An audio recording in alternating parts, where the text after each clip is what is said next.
Hello viewers, welcome back to my channel SK tutorial academy. मैं हूं आपकी mentor सारा। और आज जो टॉपिक हम डिस्कस करने वाले हैं वो है हीमोफीलिया।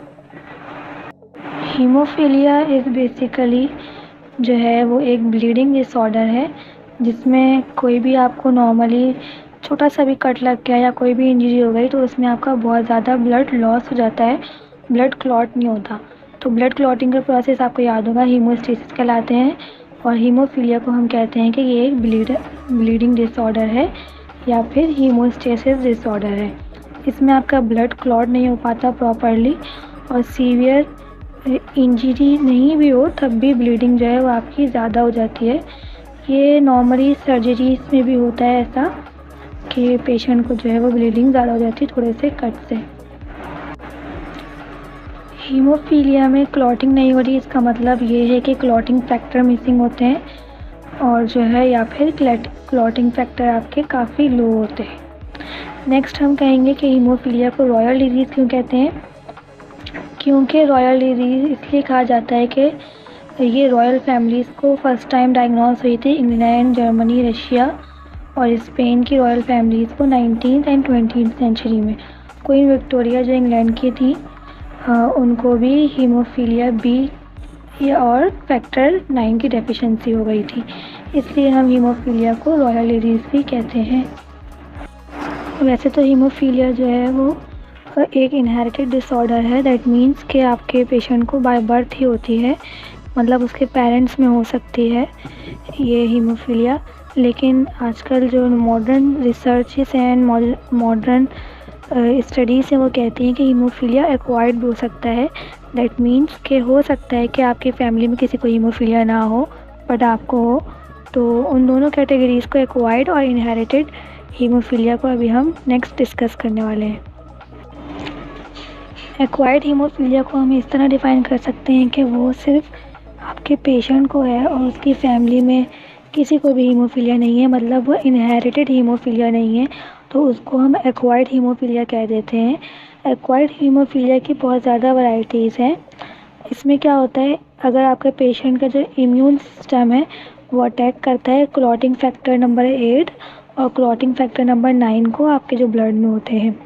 एक्वायर्ड हीमोफीलिया जो है वो एसोसिएट कर सकता है प्रेगनेंसी में, ऑटो इम्यून कंडीशंस में, कैंसर में, जब आपके जो है वो डिफेक्टेड सेल जो है वो बहुत जल्दी ग्रो हो रहे होते हैं और कैंसर सेल जो है वो डेवलप हो जाते हैं। मल्टीपल स्क्लेरोसिस में हो सकता है, या फिर ड्रग रिएक्शंस की वजह से भी आपको एक्वायर्ड हीमोफीलिया हो सकता है। Okay, so next is inherited haemophilia. इसमें क्या होता है, जो आपके पेरेंट्स के जीन होते हैं वो आप में ट्रांसफ़र होते हैं, तो उसकी वजह से समटाइम्स जो है वो हीमोफीलिया हो जाता है। हमें पता है ये इनहेरिटेड हीमोफीलिया जो है वो बहुत ही कॉमन टाइप है हीमोफीलिया की। इसमें जो फॉल्टी जीन होता है जो एक्स क्रोमोसोम के ऊपर होता है, हमें पता है हर किसी के पास 2 सेक्स क्रोमोसोम्स होते हैं, 1 फ्रॉम ईच पेरेंट। यानी कि जो फीमेल होती है वो इनहेरिट करती है एक्स क्रोमोसोम्स को, एक फ्रॉम द मदर, और दूसरा जो हमारा एक्स क्रोमोसोम आता है फीमेल्स में वो आता है फादर से। जबकि जो मेल्स होते हैं, बॉयज़ होते हैं, उनके पास जो एक्स क्रोमोसोम आता है वो मदर से, और जिनके पास वाई क्रोमोसोम आता है वो आता है फादर से। इसका मतलब ये हुआ कि जो हीमोफीलिया है वो almost occur in boys and is passed from mother to son through one of the mother's genes. और वुमेंस में क्या होता है, वो हमेशा कैरियर होती हैं, मतलब उनको हीमोफीलिया होता तो नहीं है, ना उनको कोई साइन होता है, ना उनको कोई भी सिम्टम्स दिख रहा होता है हीमोफीलिया का, लेकिन वो हीमोफीलिया कैरियर होती है, मतलब उनकी एक जीन पे हीमोफीलिया होता है। और हो सकता है समटाइम ब्लीडिंग सिम्टम्स भी उनको दिख जाएँ, लेकिन नॉर्मली नहीं दिखते। तो इस तरह इनहेरिटेड हीमोफीलिया एंड होता है। ओके, सो नेक्स्ट हम टाइप्स ऑफ हीमोफीलिया देखने वाले हैं इस चार्ट के थ्रू। इसमें हम देखेंगे कि कौन सी टाइप्स में कौन से फैक्टर्स जो हैं वो हमारे एब्सेंट होते हैं कि हीमोफीलिया हो जाता है, और वो कौन सी जीन पर प्रेजेंट होते हैं। अभी हमने बात करी ना इनहेरिटेड हीमोफीलिया की, तो वही जीन्स के यहाँ पे हम डिस्कशन करने वाले हैं। सबसे पहले देख लेते हैं हम हीमोफीलिया ए। हीमोफीलिया ए को हम क्लासिक हीमोफीलिया भी कहते हैं, जो कि मोस्ट कॉमन है, यानी कि as compare to haemophilia B और हीमोफीलिया सी सबसे कॉमन हीमोफीलिया ए है। इसमें क्या होता है, जो आपका फैक्टर 8 होता है वो मिस होता है या फिर उसकी जो क्वांटिटी है वो कम हो जाती है। फैक्टर 8 है हमारा AHG anti haemophilic globulin. Approximately 85% जो हीमोफिलिक्स हैं उनका टाइप ए डिजीज़ होता है, जो हमने कह दिया कि मोस्ट कॉमन है। एक्स क्रोमोसोम्स जो है वो प्रेजेंट होता है, एक्स लिंक्ड हमारी रेसेसिव होती है। रेसेसिव और डोमिनेंट आपको पता होगा, यानी कि जो जीन दब जाता है हम उसको बोलते हैं रेसेसिव, और डोमिनेंट जो चीज़ जिस जीन पे प्रेजेंट होता है अगर वो आपका डोमिनेंट हो जाए या ज़ाहिर हो जाए उसको हम डोमिनेंट जीन कहते हैं। तो जो एक्स लिंक्ड होता है यहाँ पे रिसेसिव होता है। नेक्स्ट इज़ हीमोफीलिया बी, इसको हम क्रिसमस डिजीज़ भी कहते हैं।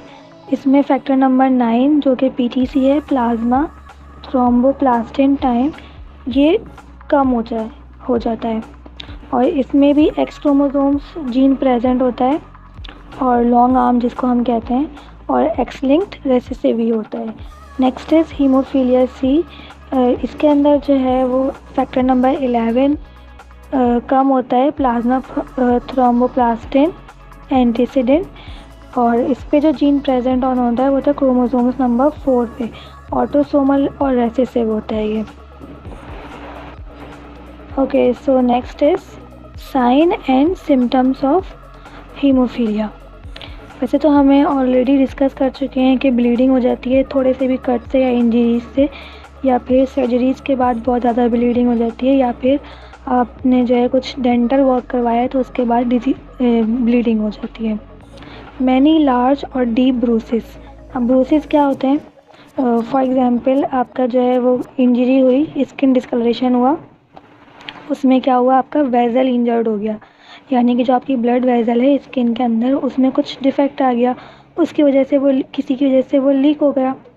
अब आपकी वेजल लीक हो रही है और लेकिन आपकी स्किन डैमेज नहीं हुई है अभी तक, तो स्किन के अंदर ब्लड का एक पूल बन जाता है, उसकी वजह से ब्लड जो है वो आपकी स्किन को डिस्कलर करना शुरू करता है।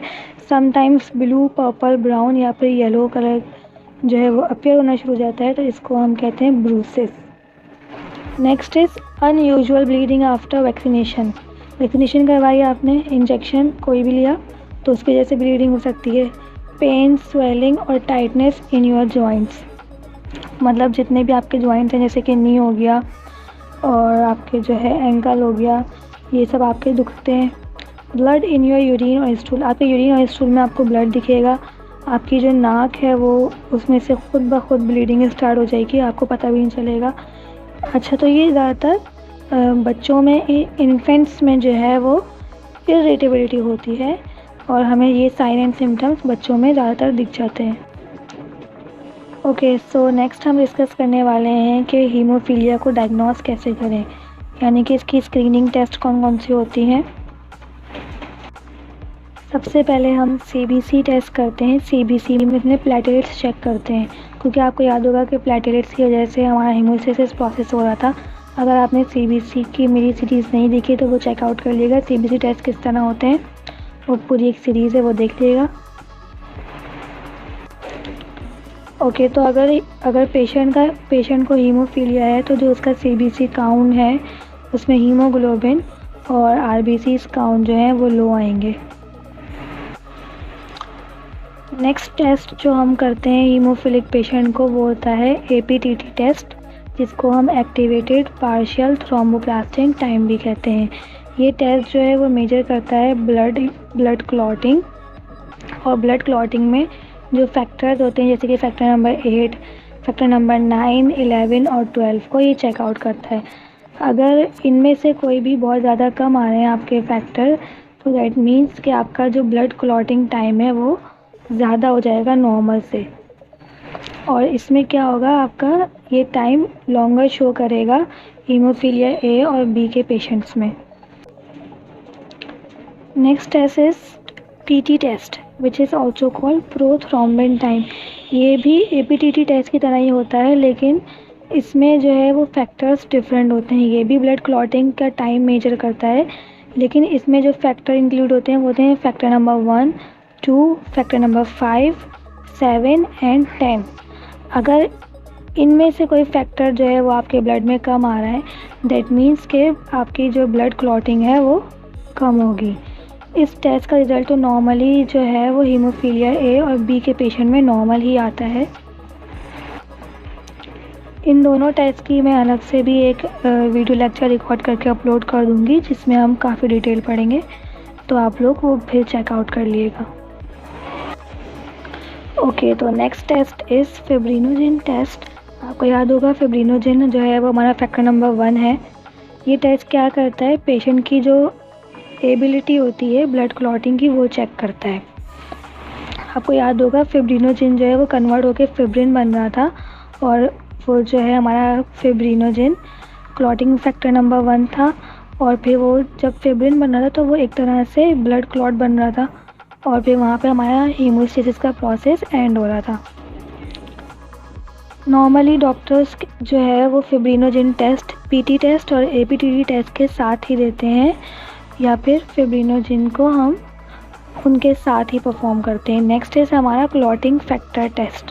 क्लॉटिंग फैक्टर टेस्ट को हम फैक्टर एसेस भी कहते हैं। इस टेस्ट से हम ये पता कर सकते हैं कि पेशेंट को हीमोफीलिया ए है, बी है या सी है, और हम ये भी पता कर सकते हैं इस टेस्ट से, ये भी हम डायग्नोस कर सकते हैं कि माइल्ड हीमोफीलिया है, मॉडरेट हीमोफीलिया है या फिर सीवियर हीमोफीलिया है। अभी तक हमने जितने भी डायग्नोसिस और स्क्रीनिंग टेस्ट पढ़ लिए हैं, उसकी हद से हम कैसे डिक्लेयर करें कि either the patient is suffering from mild, moderate और सीवियर हीमोफीलिया, वो हम इस टेबल में देखने वाले हैं। अगर आपके पेशेंट में फैक्टर नंबर 8 या फिर फैक्टर नंबर 9 जो है वो 50 to 100% आ रहा है, दैट मीन्स कि आपका जो पेशेंट है वो पेशेंट नहीं है, वो नॉर्मल पर्सन है, उसको कोई हीमोफीलिया नहीं है। अगर यही आपका लेवल ऑफ फैक्टर 8 और फैक्टर 9 5% से 50% के बिटवीन आ रहा है, दैट मीन्स कि हम माइल्ड हीमोफीलिया डिक्लेयर कर देंगे। और अगर आपका फैक्टर 8 और फैक्टर 9 1 to 5% के बिटवीन आ रहा है, तो हम उसको कहेंगे मॉडरेट हीमोफीलिया। लेकिन अगर ये 1% है या उससे भी कम है, तो हीमोफीलिया काफ़ी सीवियर हो जाएगा और patient might be at risk condition. Diagnosis results अगर हम देखें तो ब्लीडिंग टाइम और प्लेटलेट काउंट और पीटी यानी कि प्रोथ्रोम्बिन टाइम आपके नॉर्मल आएंगे। इसी तरह आपका जो एपीटीटी टेस्ट है और क्लॉटिंग टाइम है वो हाई आएगा, जबकि जो फैक्टर नंबर 8 है वो नॉर्मली लो आएगा। तो इस तरह हम डायग्नोस करते हैं हीमोफीलिया।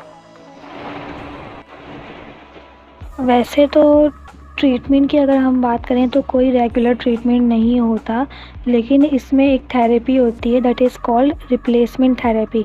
इसमें हम क्या करते हैं, हम जो है वो क्लॉटिंग फैक्टर जो हमारा 8 है और क्लॉटिंग फैक्टर जो हमारा 9 है, clotting factor number 8 for haemophilia A और clotting factor number 9 for haemophilia B, उसको हम बहुत ही स्लो क्वांटिटी में ड्रिप करते हैं या इंजेक्ट करते हैं पेशेंट के वेन में। और इस तरह अगर इन्फ्यूजन आ जाता है और इस रिप्लेसमेंट जो है वो क्लॉटिंग फैक्टर जो है वो आपके पेशेंट की बॉडी में जाके अगर मिसिंग है या लो है तो उसकी क्वांटिटी को पूरा कर देते हैं और क्लॉटिंग फैक्टर इंक्रीज़ हो जाते हैं। इस तरह आपका ब्लड क्लॉट होने स्टार्ट हो जाता है, हीमोफीलिया जो है वो कम हो जाता है और इस तरह हीमोस्टेसिस का प्रोसेस अकर होता है। यहाँ पे हीमोफीलिया एंड करते हैं। आई होप कि आपको समझ आ गया होगा।